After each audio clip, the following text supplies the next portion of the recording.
Musa katakan begini kepada Tuhan. Tuhan, bukankah Engkau memberikan kasih karunia-Mu kepadaku? Masa Tuhan yang sudah mengutus aku membebaskan bangsa Israel menuju ke tanah Kanaan, masa Engkau cuma suruh malaikat menyertai aku? Aku gak mau. Ya, aku mau Engkau sendiri yang menuntun aku. Musa katakan begini, saudara. Tuhan, kalau benar-benar aku ini mendapatkan kasih karunia-Mu, ya, aku tidak mau Engkau cuma menyuruh malaikat beserta dengan saya, tetapi yang aku mau, kalau bukan Tuhan yang membimbing, yang menyertai perjalanan kami, jangan pernah suruh kami keluar dari sini.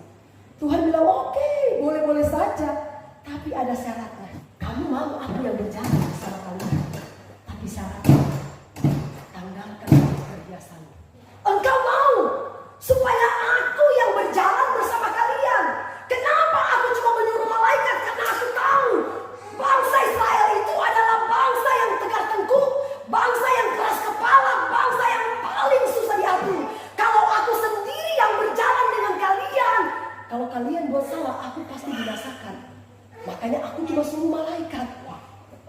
Tapi kalau engkau mau aku yang berjalan menuntun kalian, tanggalkan perhiasanmu. Saudara, apakah yang dimaksud dengan perhiasan?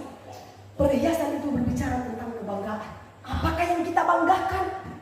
Mungkin jabatan kita, mungkin harta kekayaan kita, mungkin kepintaran kita. Apapun yang kita banggakan, saudara, di dalam diri kita Tuhan katakan, kalau engkau mau aku berjalan bersama kamu, tanggalkan semua kebanggaanmu. Semua apa yang engkau banggakan. Terkadang cuma karena gara-gara jabatan kita menjadi orang yang paling susah diatur.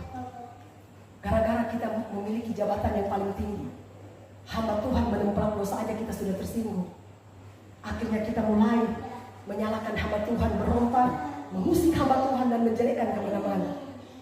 Cuma gara-gara menempelak dosa. Itu karena punya jabatan. Cuma gara-gara kita punya harta kekayaan, ditegur sedikit aja, susahnya luar biasa. Tuhan katakan, kalau engkau mau aku yang berjalan bersama kamu, tanggalkan perhiasanmu, tanggalkan apa yang kamu banggakan dalam diri kamu, baru aku berjalan bersama kalian. Saudara tahu, Raja Uzia itu raja yang dipakai Tuhan luar biasa, umur 16 tahun. Rinto umur berapa sekarang? 28 tahun. Raja Uzia 16 tahun dia diangkat menjadi raja bangsa Israel. Saudara tahu, pada waktu dia berada dalam didikan Sakaria, Imam Sakaria, dia menjadi raja yang taat, raja yang luar biasa, dengar-dengaran luar biasa. Setelah Sakaria meninggal, tidak ada lagi yang mendidik Uzia, Raja Uzia. Akhirnya setelah tidak ada orang yang menasihati dia, tidak ada imam yang menasihati dia, dia mulai congkak dan sombong karena sudah mulai menjauh dari hadirat Allah. Akhirnya saudara, sebenarnya yang berhak membakar ukupan itu adalah para imam. Tetapi ini Uzia, mentang-mentang dia sebagai seorang raja, dia salah mempergunakan jabatannya. Dia katakan, saudara, aku juga bisa kok membakar ukupan, aku ini kan raja. Akhirnya pada waktu imam datang, imam marah. Oh, Uzia, apakah yang kau lakukan? Kenapa engkau tidak menghormati Tuhan? Kenapa engkau tidak menghormati utusan Tuhan? Akhirnya saat itu juga dia diberikan penyakit kusta sama Tuhan, karena dia tidak menghormati utusan Tuhan. Saudara, demikian juga hidup kita. Yang berhak, yang berkuasa mengatur mimbar itu adalah hamba Tuhan. Ketika kita menjalani visi hamba Tuhan, maka gereja ini pasti diberkati. Tetapi kalau kita tidak taat kepada perintah Tuhan dan hamba Tuhan, maka gereja ini pasti akan mati dan tidak maju-maju. Tidak akan pernah berkembang. Tapi kalau kita mau menjalani visi Tuhan melalui hambanya, saudara, maka gereja ini akan maju dan berkembang. Nah, kita inilah saudara sebagai generasi-generasi. Jangan pernah lalai kita melayani Tuhan.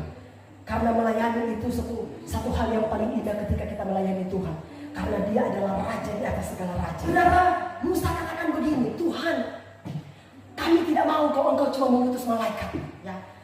Kalau bukan Tuhan yang berjalan membimbing hidup kami, jangan pernah engkau suruh kami keluar dari sini. Tapi kalau tangan Tuhan yang menuntun kami, apapun langkah kami ke depan, ada jurang sekalipun, karena Tuhan di depan, tidak apa-apa, yang penting Tuhan